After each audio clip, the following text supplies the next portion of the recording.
नमस्कार, मैं हूं पवन त्यागी। राकेश टिकैत ने एक बार फिर मुजफ्फरनगर में अनिश्चितकालीन धरने की घोषणा कर दी है। यह घोषणा किसी किसानों के मुद्दे पर नहीं है। यह घोषणा उन्होंने इसलिए की है कि भारतीय किसान यूनियन के युवा इकाई के जो जिले स्तर के उनके कार्यकर्ता हैं, कपिल सोम, वो जिला अध्यक्ष हैं, उनको पुलिस ने गिरफ्तार कर लिया था। उनके ऊपर गंभीर धाराओं में एफआईआर दर्ज है। लेकिन अब राकेश टिकैत कहते हैं कि जब तक ये कपिल सोम को छोड़ा नहीं जाएगा तब तक ये धरना जारी रहेगा। इन्होंने घोषणा कर दी है कि वो हमारा भाई जेल के अंदर है, जैसा वो जेल में है वैसा हम घर में रहते हुए भी जेल की तरह जीवन व्यतीत करेंगे। उन्होंने भारतीय किसान यूनियन के नेताओं से आह्वान किया है, कार्यकर्ताओं से आह्वान किया है कि वो घरों में रहते हुए चारपाई पर ना सोएं और वो दूध ना पिएं। वो कहते हैं रोटी खाएंगे, जमीन पर सोएंगे, जैसा हमारा जिलाध्यक्ष रह रहा है वैसा ही हम रहेंगे जब तक कि उनको छोड़ ना दिया जाए। सवाल यह है कि ये जो इनके कार्यकर्ता हैं, जो जिला अध्यक्ष है राकेश टिकैत का, कपिल सोम, आखिरकार इनके ऊपर क्या आरोप है, क्यों ये जेल में गए, ये जानना बड़ा जरूरी है। ये कह रहे हैं कि भारतीय जनता पार्टी का जो पक्ष नहीं लेता, जो भाजपा में नहीं जाने की हां करता, ये उसको पकड़कर फर्जी मुकदमों में जेल के अंदर डाल देते हैं। इसका मतलब राकेश टिकैत ये कहना चाह रहे हैं कि उत्तर प्रदेश की जो पुलिस है वो फर्जी मुकदमे दर्ज करती है। हालांकि इस तरह का बोलना भी अपने आप में एक अपराध है।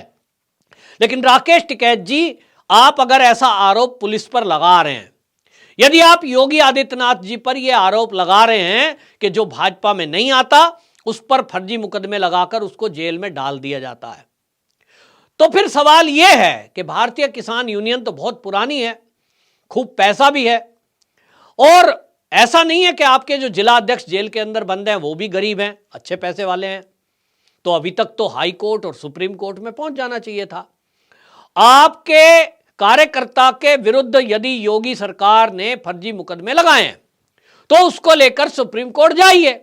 आपके तो कांग्रेस से संबंध है, राहुल गांधी से मित्रता है, आप तो उनकी यात्रा में शामिल हो रहे हो, उनको पत्र लिख रहे हो, उनके पास बड़े बड़े वकील हैं, उन वकीलों के पास जाओ और सुप्रीम कोर्ट में केस लगाओ, बजाय इसके कि आप जनता को परेशान करें, धरना प्रदर्शन करें, सड़कों पर बैठें, टोल टैक्स जहां लिया जाता है उसको जाम करें। इसके बजाय आपको एक पढ़े लिखे तरीके से काम करना चाहिए और कानून की बात कानून के हिसाब से करिए। सुप्रीम कोर्ट में जाइए और सुप्रीम कोर्ट में चीफ जस्टिस महोदय को समझाने की कोशिश करिए कि हमारे विरुद्ध षड्यंत्र हो रहा है और योगी जी ने फर्जी मुकदमे लगाए हैं। 1-2 तारीख में ही जमानत मिल जाएगी और फिर केस खत्म हो जाएगा अगर वो फर्जी लगा होगा। ये तो है संवैधानिक तरीका। और जौन सा तरीका आप अख्तियार कर रहे हो, आंदोलन करेंगे, इसका मतलब तो यह हुआ कि कोई भी लड़ाई करेगा, झगड़ा करेगा, निजी कोई उसका लड़ाई झगड़ा होगा तो आप पुलिस पर दबाव बनाओगे। इससे पहले आपको बता दूं कि इन्होंने थाने का भी घेराव किया था और वहां पुलिस को काफी मशक्कत करनी पड़ी थी क्योंकि ये कह रहे थे कि इनको छोड़े। असली मामला क्या है मैं आपको बताता हूं कि मुजफ्फरनगर में रतनपुरी है और रतनपुरी में एक प्लॉट को लेकर के 2 परिवारों का झगड़ा हुआ। उसमें सुभाष एक हैं और सत्येंद्र, इनका झगड़ा हुआ। इस संघर्ष में विजेंद्र, जिनके पिताजी का नाम धर्मवीर सिंह है, मोनू, जिनके पिता का नाम सुभाष है, और बिट्टू, जो जगपाल सिंह का बेटा है, ऐसे 3 लोगों को गंभीर चोटें आई। अब ये जब चोटें लगी हैं, एक पक्ष ने ये कहा है भाई प्लॉट हमारा है, उनके पास पेपर हैं, रजिस्ट्री है, तो आप कानून के सहारे से प्लॉट का कब्जा, अगर ये कह रहे हैं कि ये कागज नकली है, ये प्लॉट आपका है, तो पुलिस के पास जाइए और कागज दिखाइए, जिसका होगा उसको मिल जाएगा।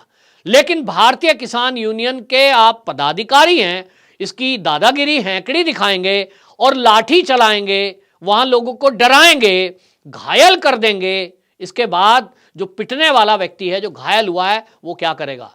इनमें से जो घायल हुए उनमें से आपको बता दूं, विजेंद्र नाम के जो व्यक्ति हैं, जो धर्मवीर सिंह के बेटे हैं, इन्होंने थाने में जाकर एफआईआर करा दी और रतनपुरी थाने में ये एफआईआर दर्ज है। उस होने के बाद पुलिस ने उसमें जब नाम दर्ज लिखा गया तो कपिल सोम, जो कि जिला अध्यक्ष युवा इकाई के भारतीय किसान यूनियन के हैं, उनका नाम लिखा गया है कि उन्होंने ये सारे दंगा फसाद कराया, उनकी सह पर यह दंगा हुआ और उनके ऊपर हमला किया गया। नाम दर्ज रिपोर्ट थी, तो इसलिए जो कपिल सोम है, इनके अलावा 3 लोगों को पुलिस ने पकड़ लिया है। 7 लोगों पर एफआईआर हुई है, कुछ लोगों का गिरफ्तार होना अभी बाकी है। मामला कोर्ट कचहरी का है। पुलिस ने नाम दर्ज जो किए हैं वो घायल लोगों के डॉक्टरी रिपोर्ट उसके बाद किया है। उनको जो चोटें लगी हैं वो पूरा वीडियो में भी है, कुछ लोगों ने उसकी वीडियो बनाई है। उस क्लिप के आधार पर, फोटो के आधार पर पुलिस ने यह देखा है कि वाकई में जो झगड़ा हुआ उसमें कौन कौन लोग इन्वॉल्व है।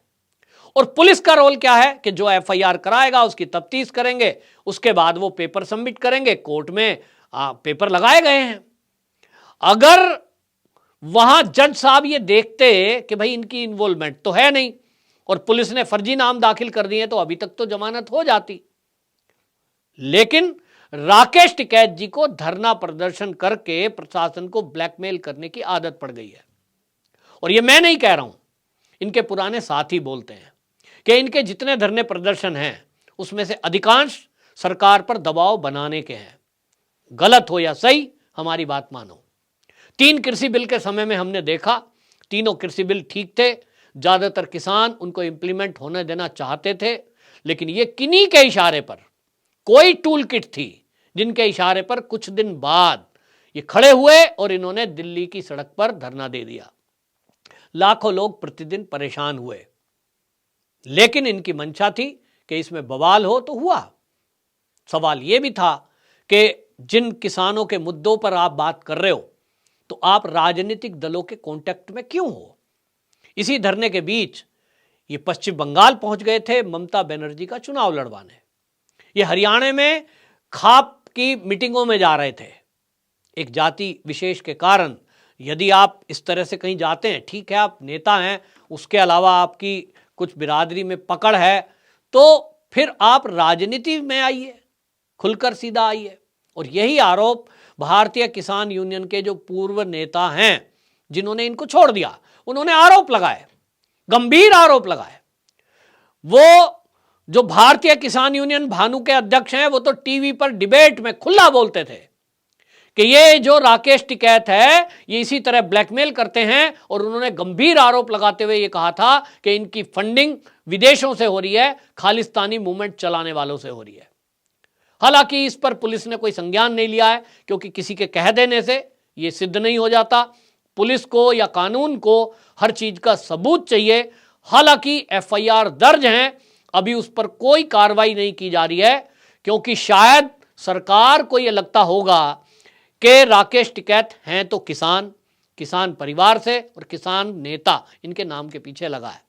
ये पहले भी कहा गया है कि बहुत सारे लोग जब मोदी सरकार पर सवाल उठा रहे थे कि साहब दिल्ली की सड़कों पे जिस तरह से धरना प्रदर्शन चल रहा है, क्यों नहीं इनको पुलिस उठा रही, तो उस समय सरकार की तरफ से कहा गया था कि क्योंकि इनके ऊपर किसान शब्द लिखा है और किसानों का सम्मान हर कोई व्यक्ति करता है। हमारे देश में हम तो बचपन से सुनते आए, जय जवान जय किसान। तो इस देश का जवान हो कहीं, उसका सब रिगार्ड करते हैं, और किसान हो कोई, उसका भी सबको रिगार्ड करना ही चाहिए, करते भी हैं। लेकिन इनके सहारे से यदि कोई राजनीति करेगा, कोई ब्लैकमेलिंग करने की कोशिश करेगा या देश विरोधी ताकतों के साथ मिलकर कोई एजेंडा चलाने का प्रयास करेगा, इसको कौन सा देश सहन करेगा। हमारे देश में भी इसको इसी तरह से एक्सपोज किया गया, और ये जो पूरा किसान आंदोलन था, धरने प्रदर्शन थे, ये एक्सपोज हो गए। और ये पहली बार नहीं है कि किसी वांछित को, मैं ये नहीं कह रहा हूं कि इनके जो युवा मोर्चा के हैं वो दोषी हैं कि नहीं, क्योंकि ये कोर्ट तय करेगा, लेकिन जब एक व्यक्ति ने आरोप लगाया है तो कानूनी प्रक्रिया से उसको छुड़वाइए। ये पहला मौका नहीं है कि इस तरह से भारतीय किसान यूनियन के नेता किसी अपराध में नामित व्यक्ति जिसके खिलाफ एफआईआर हो उसके पक्ष में इस तरह से ये धरना दे रहे हो, ये प्रशासन पर दबाव बना रहे हो। मैं पहले भी कहता रहा हूं, जितने घटनाएं हुई हैं उनमें आप सुप्रीम कोर्ट जाइए, आप हाई कोर्ट जाइए, न्यायालय तय करेगा कि दोष है या नहीं। ना तो पुलिस तय करेगी, ना आप तय करेंगे, ना मैं तय करूंगा। और जब न्यायालय हमारे देश में हैं तो सवाल यह है कि क्या इन लोगों को हमारे देश की न्याय प्रणाली पर विश्वास नहीं है? हर बात में धरना और प्रदर्शन, सड़कों को घेरना, जनता को परेशान करना, ये जरूरी है क्या? इस मामले में तो साफ साफ दिखाई दे रहा है कि ये एक व्यक्तिगत मामला बन गया है। तो क्या ये चाहते हैं कि पुलिस के पास अगर कोई दो व्यक्ति झगड़े के कारण पहुंच रहे हैं वो एफआईआर ना करें? तो फिर ये न्याय कैसा हुआ? पुलिस का काम है कि जो भी थाने में आ रहा है सबसे पहले उसकी एफआईआर दर्ज करे, बाद में उसकी जांच की जाती है और जैसा मैंने कहा वो दोनों पक्ष की बात इकट्ठा करके और न्यायालय के प्रस्तुत करते हैं सामने। न्यायाधीश इसमें तय करते हैं, जज साहब इसमें तय करते हैं। तो फिर धरना प्रदर्शन क्यों? सवाल है।